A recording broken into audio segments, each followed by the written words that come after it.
ऐसे नेता देश में आ गए जो हमेशा बैक दरवाजे से देश के संविधान लोकतंत्र के लिए खतरा रहते हैं और उनकी यात्रा होती है सिर्फ सत्ता सियासत कुर्सी के लिए। धर्मों पर की जो स्वतंत्रता है, किसी भी धर्म उसकी आजादी पर जो हमला है, हम उसके खिलाफ हैं। इसीलिए 29 तारीख से यात्रा अररिया से शुरू कर रहे हैं और पटना आएंगे। नमस्कार, मेरा नाम आलोक है। आप लाइव स्ट्रीम देख रहे हैं। देखिए, पप्पू यादव पूर्णिया के सांसद हैं। पप्पू यादव भी अब बिहार यात्रा करेंगे। अररिया से उनकी यात्रा की शुरुआत होनी है। 29 सितंबर से उनकी इस यात्रा की शुरुआत होनी है और फिर वो वहाँ से पटना पहुंचेंगे, बिहार यात्रा करेंगे पप्पू यादव। आप देख रहे हैं इन दिनों यात्राओं का दौर जो है वो चल रहा है। तेजस्वी यादव यात्रा कर रहे हैं, नीतीश कुमार की भी यात्रा शुरू होने वाली है, प्रशांत किशोर यात्रा कर रहे हैं। अब पप्पू यादव भी बिहार की यात्रा करेंगे। इस बात की घोषणा जिन्होंने कर दी है। इशारों में तेजस्वी यादव पर जमकर कटाक्ष किया है कि जो लोग सिर्फ सत्ता पाने के लिए यात्रा करते हैं, आप समझ सकते हैं, तेजस्वी यादव पर कटाक्ष किया है पप्पू यादव ने। वहीं जब तेजस्वी यादव को लेकर उनसे सवाल पूछा गया, उन्होंने सीधा हाथ जोड़ लिया, कुछ यूँ धुतकार दिया है, या कह सके कुछ यूँ तेजस्वी यादव का नाम लेने से भी बचे हैं पप्पू यादव। पप्पू यादव तेजस्वी यादव का नाम भी नहीं लेना चाहते हैं। इस वीडियो को देखने के बाद आप जरूर समझेंगे। कटाक्ष तो किया ही है इशारों में। क्या कुछ पप्पू यादव कह रहे हैं, जरा सुनिए। यात्रा सत्ता की, कुर्सी पाने की, सियासत की यात्रा होती है। कोई भी ऐसा नेता जो यह नहीं कह सकता हो कि उन्होंने कभी लाठी खाया हो, कभी संघर्ष किया हो, किसी गरीब की मदद की हो, चुनावी साल के पहले उनका कोई बिहार के संदर्भ में कोई मतलब हो ना। ऐसे नेता देश में आ गए जो हमेशा बैक दरवाजे से देश के संविधान लोकतंत्र के लिए खतरा रहते हैं, समाज के लिए खतरा रहते हैं और उनकी यात्रा होती है सिर्फ सत्ता सियासत कुर्सी के लिए। उनकी यात्रा गरीबों के लिए नहीं होती, किसानों के लिए नहीं होती। तो बिहार में जो लोग, चाहे सत्ता वाले लोग हों, चाहे विपक्ष हो, चाहे कोई और हो, उनकी यात्रा जो है बिल्कुल इस बिहार के 14 करोड़ जनता के भावनाओं के खिलाफ है, उसकी आजादी के खिलाफ है, लोकतंत्र, बिहार की संवैधानिक और लोकतांत्रिक मूल्यों के खिलाफ है। उनकी, इन लोगों की यात्रा सिर्फ सत्ता के लिए केंद्रित है।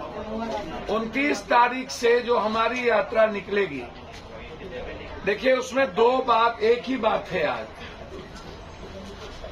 मुद्दे तो अनेक हैं। मुद्दे ST/SC हक को लेके भी है, EBC हक को लेके भी है, OBC हक को, अधिकार आरक्षण को लेके भी है। जिन लोगों ने सब कुछ समाप्त किया है, OBC लीडरों ने, चाहे जाति जनगणना का मामला हो, इन अधिकारों को लेकर के। लेकिन मेरा जो सबसे बड़ा मुद्दा आज है, उसी में सब कुछ है। मैं इस देश में चाहता हूं कि कोई भी देश के लोग उठे तो मंदिर में शिव का, कृष्ण का, राम की स्तुति सुने, गुरुद्वारे से गुरबानी सुने, चर्च से जीसस की वो प्रार्थना सुने, लेकिन मस्जिद से भी अजान सुने। लगातार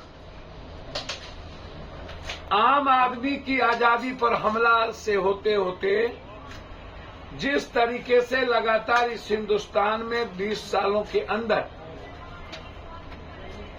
10 सालों के अंदर मुसलमान खाएगा, मदरसा में क्या पढ़ेगा, दलित की पढ़ाई होगी कि नहीं, जो पढ़ेंगे वो इनसे पूछेंगे, मदरसा की पढ़ाई में क्या होगी, जिएंगे कैसे, खाएंगे क्या, घर बनाएंगे तो इनसे पूछेंगे, और अब मरने के बाद कब्रिस्तान में जाएंगे तो टैक्स अदानी अंबानी को देंगे, इनसे पूछेंगे। तो क्या आप जीते जी तो मारते रहे जेल में? अभी दिल्ली हाईकोर्ट ने दिल्ली के 4 दंगे में जिनका नाम इन्वॉल्व किया था उन चारों को बरी कर दिया। तो आप तो धर्मों पर की जो स्वतंत्रता है, किसी भी धर्म उसकी आजादी पर जो हमला है आपके, हम उसके खिलाफ। वक्फ बोर्ड की नियम हो सकते हैं, जब कानून बदलने की बात ये लोग कर रहे हैं, काला कानून क्लोजर जो 40 और आर्टिकल ऐसी है, तो उसमें बहुत सारी इन्होंने कानून को बदलने की बात कर दी है। तो जब वो कानून ही बदल जाएगा, एक्ट ही बदल जाएगा, तो आप सभी जगह जाने को, कल के दिन कोई पूछेगा कि कब्रिस्तान का रजिस्ट्रेशन है कि नहीं, मस्जिद का रजिस्ट्रेशन है कि नहीं, अमुक चीज का रजिस्ट्रेशन है कि नहीं, इस मंदिर का रजिस्ट्रेशन है कि नहीं। तो अब मंदिर और धर्म में भी जब कोई मेला लगता है, दुर्गा पूजा, काली पूजा, कोई भी चीज, तो शांति समिति की बैठक, अरे भैया जीने दो ना, पूजा में भी दंगा हो रहा है क्या? हर चीज में इनका अपना तरीका है। तो इसीलिए जब ये एक्ट बदल करके कानून ला करके आजादी पर हमला कर रहा है, उस पर नाम कर रहे हैं।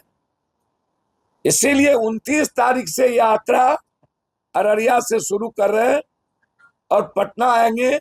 इसमें तत्कालिक हम सबसे बातचीत करेंगे अलग अलग फेज में। यह यात्रा किसी को अधिकार के हनन और काला कानून और संविधान बचाने के लिए है। यह यात्रा और लोगों के तरह जनता को धूल झोंकने और सियासत के लिए नहीं। चलिए भैया भैया भैया। तो पप्पू यादव जो कि पूर्णिया सांसद हैं, वो भी अब बिहार यात्रा करेंगे। तेजस्वी यादव का नाम भी नहीं लेना चाहते हैं, और नाम सुनते ही कैसे बिदके हैं, सीधा कहा है कि मुझे कोई जवाब नहीं देना है, और इशारों में कटाक्ष भी किया है। वो नेता जो सत्ता पाने के लिए बिहार यात्रा कर रहे हैं, अभी फिलहाल बिहार यात्रा कौन कर रहे हैं सत्ता पाने के लिए, इशारों में आप समझ सकते हैं। तेजस्वी यादव का नाम लिए बिना पप्पू यादव ने क्या कुछ कहा है। हमारे चैनल को सब्सक्राइब कर लें, साथ साथ फेसबुक पेज भी लाइक करें। धन्यवाद। ऐसे ऐसे नेता देश में आ गए जो हमेशा बैक दरवाजे से देश के संविधान लोकतंत्र के लिए खतरा रहते हैं, और उनकी यात्रा होती है सिर्फ सत्ता, सियासत, कुर्सी के लिए। धर्मों पर की जो स्वतंत्रता है, किसी भी धर्म उसकी आजादी पर जो हमला है आपके, हम उसके खिलाफ हैं। इसीलिए 29 तारीख से यात्रा अररिया से शुरू कर रहे हैं और पटना आएंगे।